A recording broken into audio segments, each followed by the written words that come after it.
Now, on 105.9 FM and streaming worldwide on the WMAL app, O'Connor and Company.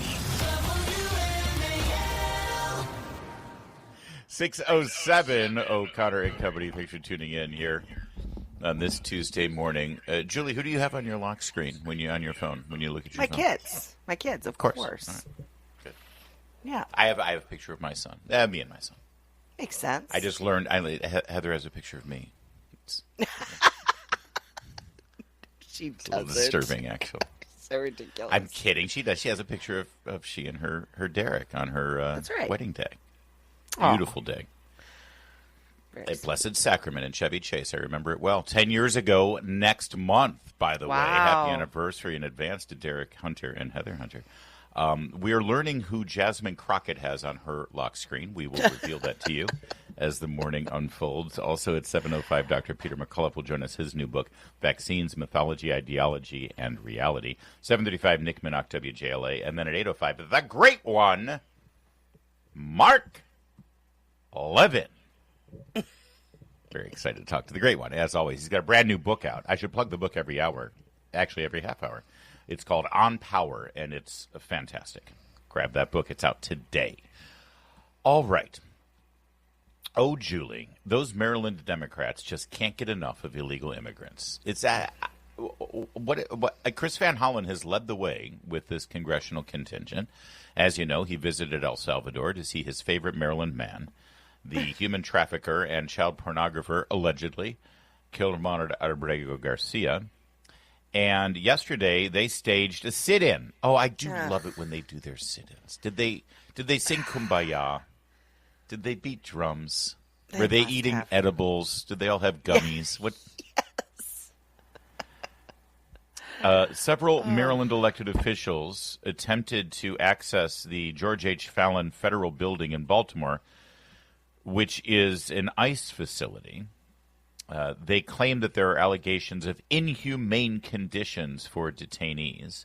So, of course, typically and purposefully, without appointment or notification, they just decided to try to barge in and demand to go in there. Now, at this point, each and every one of these Democrats know that, number one, contrary to their claims, they are not granted automatic access to anywhere they want to go if it's a federal facility just because they got a stupid security button on their lapel that says they're Congress.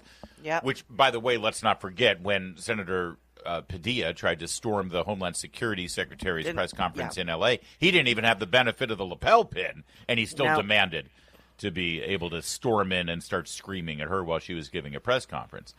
But these lawmakers think and lie at all for cameras, all for media, all for bogus attention, that they can just access any facility they want. They've already had one of their colleagues arrested in New Jersey for pushing up and shoving an ICE agent as they were trying to storm a facility. For Democrats, elected office is the elevation to some sort of royal status. They really do think that they are then entitled to everything. And you better treat them like royalty. You better. And that means when they have to go through a process, a security process, because it is dangerous housing these people. It puts the law enforcement in danger. It puts other prisoners in danger. They've got to go through a process. They are welcome to come in and tour it, but there is a process to get in there.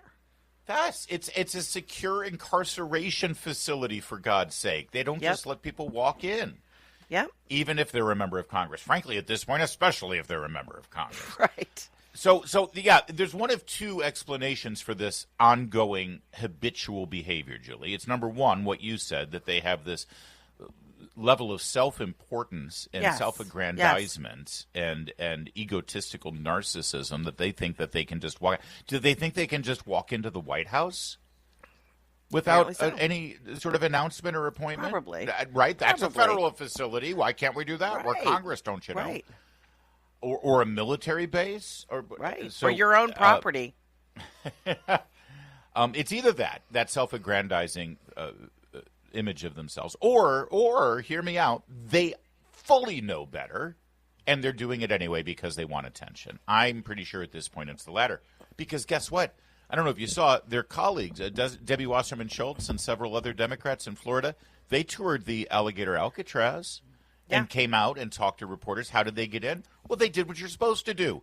They called ahead and they said, hey, just so you know, we're coming down. We want to tour the facility. What time works for you? We want to make sure that we can get it. And they schedule it and they do it. The most remarkable, remarkable thing was Debbie Wasserman Schultz discovering what a bathroom was from that. Yes. That one has to actually brush their teeth near a toilet. Same place. Yes. Chris Van Hollen, Angela Alsobrooks, the two senators from Maryland, Congressman Glenn Ivey, Johnny Olszewski Jr., and Sarah Elfreth and Kwesi Mfume, they all tried to get into this facility in Baltimore. They were denied access. So what did they do? They staged a sit-in. They sat down on the floor, and I don't think they sang Kumbaya, but they made sure that the pictures were taken of them as they sat there, and I don't know what happened next, actually. I think they all sat down, somebody took their picture, and then they got up and left. That was the extent of it. But they were very upset that they couldn't get in. Kristi Noem, by the way, Secretary of Homeland Security, she tweeted out the picture of them protesting that they can't get into the ICE detention facility. She tweeted out with a picture of 4 different illegal immigrants that are held at that facility. One of them being held for rape, another possession of a child, one conspiracy to commit, I'm not sure what crime here got cut off, and the fourth one is sexual abuse of a minor. As Secretary Noem said, these are the monsters that Chris Van Hollen is protecting over American victims. I've never seen Chris Van Hollen stage a sit-in and demand access to ensure that the people of Maryland are safe from these monsters. I haven't seen him do any kind of grandstanding other than the last several months for criminals who are from foreign countries that are now being deported because that's the law.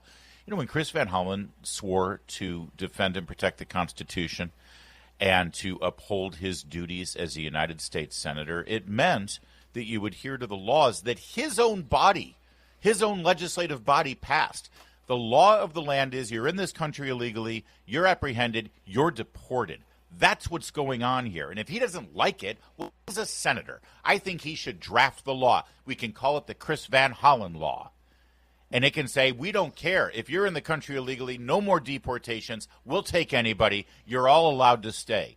You can molest a child, you can rape, you can murder. It doesn't matter. We don't have any immigration procedures anymore because he's behaving like that's what he wants in this country. And if he wants to do that, instead of staging a photo op, why doesn't he just write a law? Draft that bill. You're literally a U.S. Senator, pal. You want to change the law, go ahead and do it. You don't like the law, go ahead and change it. Otherwise, why don't you just shut up? All right. Sorry, I just wanted to get it off my chest. Do you have anything to add? I have nothing to add. It is 6:50. WMAL, making sense of the news. Live from the Home Paramount Pest Control Studios. Home Paramount, the leader in pest control since 1939. Well, the carnage continues at the Washington Post. We reported last week that several liberal columnists are taking the buyout that's been offered to them. But now, I don't know how we're going to recover from this one, Julie. Glenn Kessler, the fact checker, the Pinocchio boy. You know, the 4 Pinocchios, the 3 Pinocchios, the 2 Pinocchios. Glenn Kessler has agreed to the buyout, and he will be leaving the Washington Post, which means, of course, after 27 years, Glenn Kessler is going to have to move on to greener pastures. But we, the people of the greater Washington area, we rely on the Washington Post to tell us what's true and what's not. Without the Pinocchios, without the fact checker, how will we know? How will we know what's fact and what's fiction? So lost. We'll all be so lost. How will we know? I'm stunned by this. I've got an idea. Maybe, just maybe, the Washington Post can engage in reporting the news. Right. And then we'll just assume that, news is actually true, and that would take them out of the business of deciding for us what is fact and what is fiction, and without them being the referee, The thing to that decide makes because he really isn't a fact checker. Of course, he's a Democrat. No, of course activist. not. He's an absolute stenographer for the Democrat Party. And the other thing that really is so awful about Glenn Kessler, and he's probably the worst about this, there's never any contrition. There's never any "I was wrong." There's never any walking anything back. It's just pride and smug sort of authority and, sort of shoving things in your face. He is the worst. He's absolutely the worst. And he's one of the reasons that we look at mainstream media like the Washington Post as nothing but an adjunct of the Democrat Party. Yeah, he's the worst because they pretend to be the arbiter of what is true and what is not. The advent of fact-checking in and of itself. Yes, to be like, this politician said this. Is it true? Well, we'll give you the facts. No.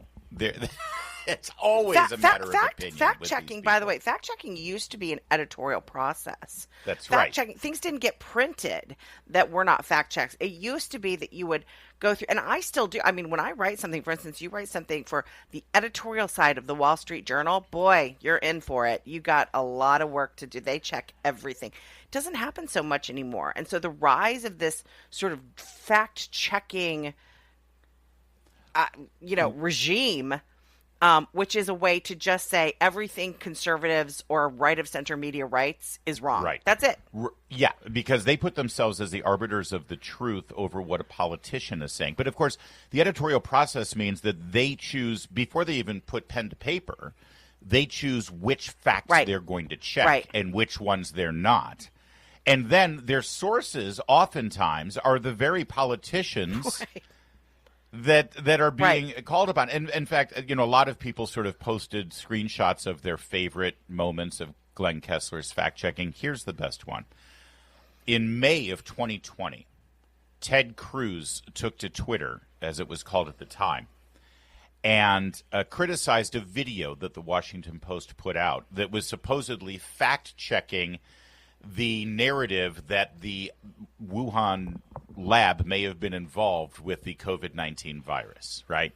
They put together a whole video. So again, and what were the sources? So the Washington Post puts out a video saying, hey, people are saying that this came from the Wuhan lab, but there's no way COVID-19 came from there. And our sources are the CDC, HHS, Anthony Fauci, and the Biden administration, right? Or actually, no, at the time it was the Trump administration, but that tells you even worse.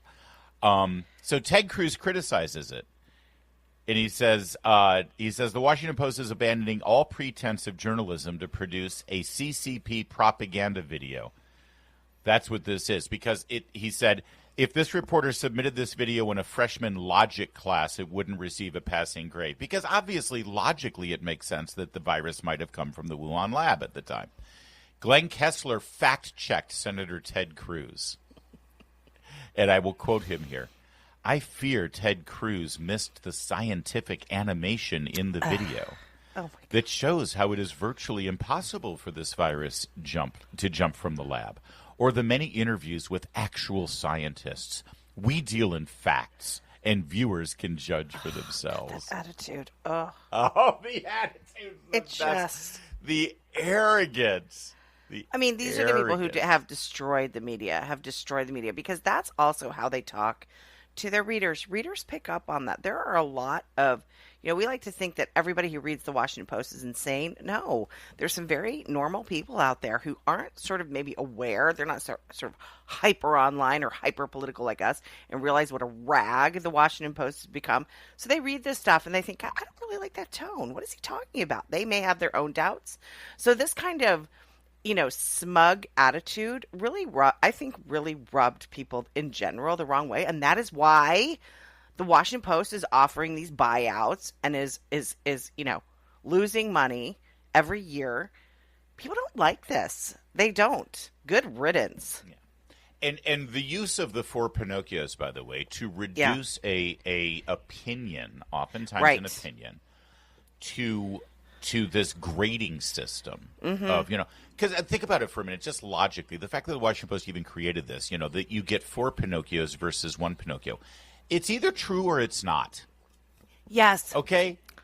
Yes. So it's either 4 Pinocchios or no Pinocchio, right? What is this gradation of? Well, because that's what they did. You know, when Bill Clinton would lie about something, they were so impressed with the way he lies and the alacrity that he showed and the balls that he had to make his lie. It was this, that they were like, well, he's not exactly true, but he's so good at it, and we like him. It's kind of the attitude some liberals and Democrats have about the Russia collusion hoax. It's like, okay, fine, they weren't totally ethical, but honestly, it was to keep Trump out. So that's okay. It's okay to be total monsters when, ultimately, that's the kind of reasoning behind. Did you just say Democrats and liberals rationalize their lies about? Because does that mean that Jonah Goldberg is now a Democrat and David French and Stephen Hayes? Yes, it does. Yes, it does. That's exactly what it means. Bye, Glenn Kessler. We'll miss you. Enjoy your new Substack.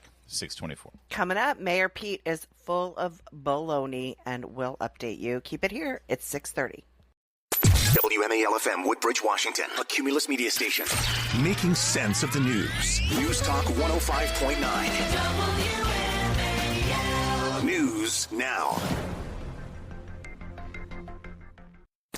Now on 105.9 FM and streaming worldwide on the WMAL app. O'Connor and Company. Already a very busy news morning here on O'Connor and Company. Thanks for being part of it and letting me be a part of your morning. It's O'Connor and Company with Larry and Julie. Julie, you're killing it today. Why is that a good thing, by the way, when you tell somebody that they're killing it? I'm not sure. That's weird. Well, I mean it in a positive way. It's 7:05. Dr. Peter McCullough, author of the new book, Vaccines, Mythology, Ideology, and Reality. I need you to be nice to Dr. McCullough, by the way. I'll do my best. All right. 7:35, Nick Minnock, WJLA. And at 8:05, Mark Levin, his new book, On Power. I need you to be nice to Mark Levin, too. Always. It's easy to be nice to Mark Levin. All right, Julie. Secretary Pete. He was Mayor Pete, remember? Buttigieg. He ran for president after being the mayor of South Bend, Indiana, the 4th largest city in Indiana. There was no reason for his campaign, really. There was no drumbeat for Pete Buttigieg to be the leader of the free world, the commander-in-chief of our armed forces, and the head of our executive branch, other than he likes to sleep with boys.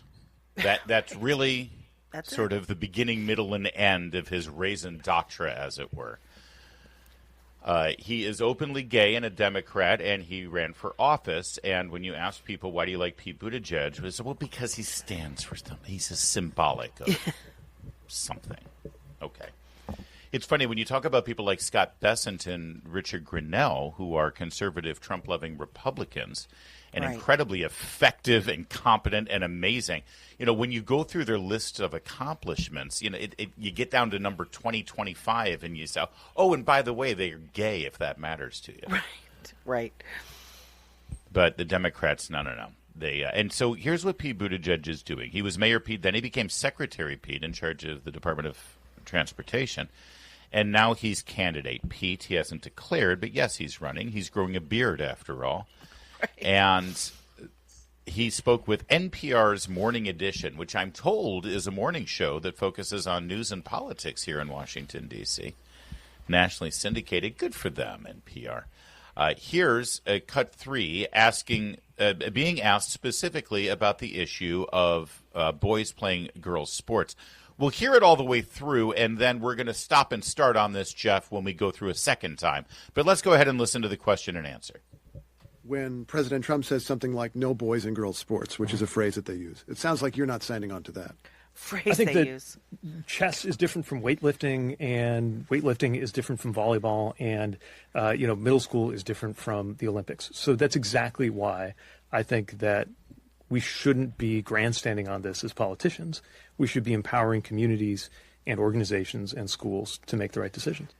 Wow. So let me just echo what many people in the media say about Pete Buttigieg, the people who follow politics, people at MSNBC and CNN and George Stephanopoulos and all these people.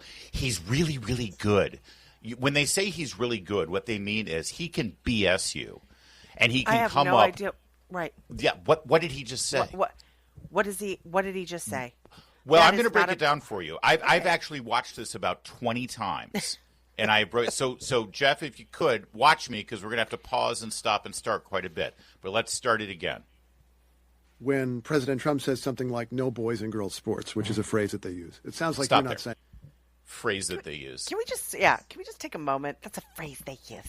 It's a phrase. No. It's a reality, and women are being pushed out. Okay, I know we don't want to spend too much. Well, and the reason why the gay activists, led apparently by this reporter here at NPR, this radio host, MP Buttigieg, they recoil at the idea of boys and girls sports. You hear this a lot. It's like there are no boys playing in girls sports because they think that the person with the little dangle down thing between the legs is not a boy. Right. That's right. There are no boys in girls sports. They're all girls, whether they were born with boy parts or not. In fact, they don't even like to use the phrase boy parts.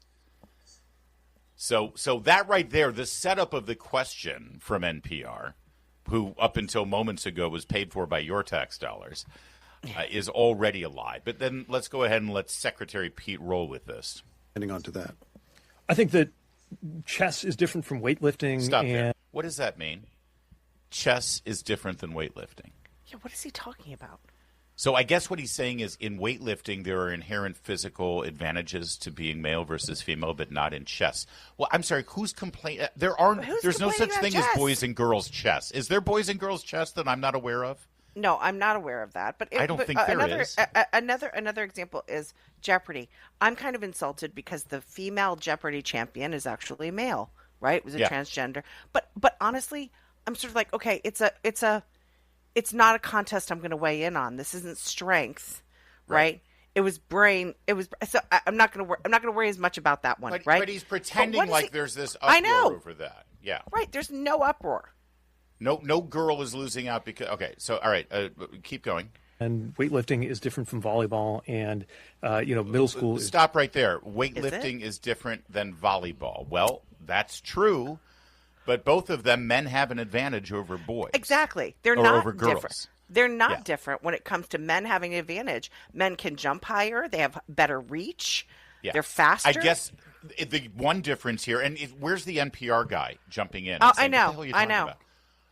There is one big distinction between weightlifting and volleyball, and that is in weightlifting, if you're a boy or a girl or whatever, you're not endangering another athlete. In volleyball, you are. You are. Peyton McNabb. You're putting a little girl in danger of being severely harmed by a boy who shouldn't be playing in the game against you because it's a team sport. All right, let's keep going. Different from the Olympics. So that's exactly why. Stop. That last thing, middle school is different than the Olympics. This makes me so angry. That it's like, listen, if they're 12 years old, why not? It's not like it's the Olympics. Yeah. How dare you? The nerve of you, if I may steal my favorite Julie Gunlock phrase. Well, because you're 12 years old and this isn't the highest level of international sport, just so who cares? Suck it up and deal with it. Who cares? Who cares? Also, have you ever been on the sideline of a Little League game? Trust me, they care. I've seen Julie screaming at her boys while they're playing baseball. They care. Do you think that Olympians weren't once middle school kids getting the bug, getting the itch, understanding that first feeling of competition and wanting to win? And by the way, the middle school is different than the Olympics. You're right. In fact, frankly, the stakes are higher because in middle school, you're 12 years old and you're going through puberty and you have to disrobe next to biological boy. Yep. You know, at least at the Olympics, you're an adult and you can take care of yourself and you can stand up for yourself and you have a voice and you have agency. Not a 12-year-old girl who's being inflicted with this ideology, this radicalism. I've got more. I have so much on this little interview with Secretary Pete. We have to stop this presidential campaign before it starts. So more on this. Come back, and keep that paused there, Jeff, because we got to finish this 25-second snippet.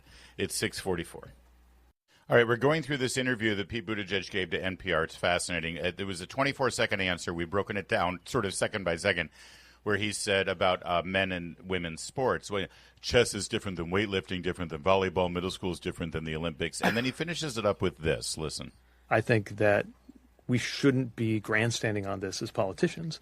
We should be empowering communities and organizations and schools to make the right decisions. Yeah, don't grandstand as politicians, even though, the Democrats have transgender individuals everywhere and celebrate them at every possible opportunity, number one. But number two, leave local communities to make the right decision. But what's the right decision, Pete? Right. But also, when it is determined that the rights, because doctors are speaking out, gender clinics are being closed, for children are being closed down, the exposure of this movement that will harm children, will forever mutilate them, will make them dependent on drugs. When all of that is revealed, right, and communities then say, enough is enough, we're not going to allow this, the Democrat Party harasses that community and makes those sues people, them at the federal level. Sues them. He was part of the Biden administration that rewrote Title IX, forcing these policies. In California. Where was he standing? Let the local. All right, so there's that. All right, I want to get to the. He was asked about Biden's cognitive decline. Cut 4. Famous presidential debate where you were. You never had a moment before that famous presidential debate where you worried about whether he was all there? There were moments where I thought, he's looking tired today, or where I noticed that he was aging. But there was never a moment where I thought, this decision, this policy, or this process is going worse or is wrong because of the fact that he's old. Yeah, it's not about him being old. It's about him being debilitated. And number two, I just chalked it up to him being tired.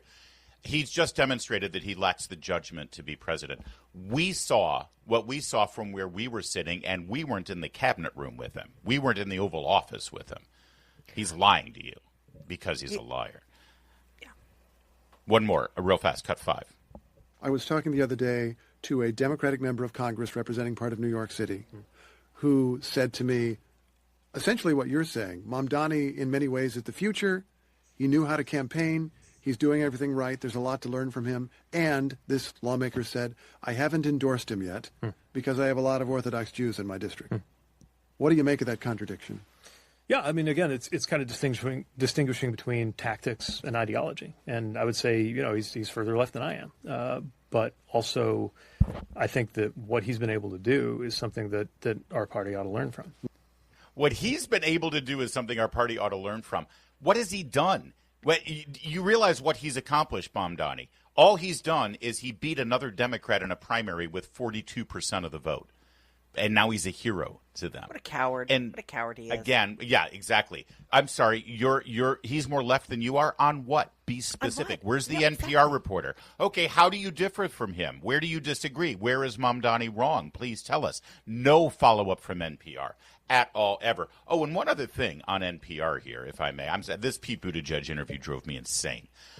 This was on NPR. It was a video interview on NPR, National Public Radio, they call themselves. And it was a video interview, Julie. Can I ask you something? How are all of those farmers in rural America who don't have access to broadband or internet devices or anything other than a transistor radio when they're out farming their crops, how are they ever going to get this essential bit of news and information from NPR? I don't understand. Yeah, it's just awful. They're missing out. It is. Yeah. Great job, NPR. Keep it up. You're doing great. It's 6:54.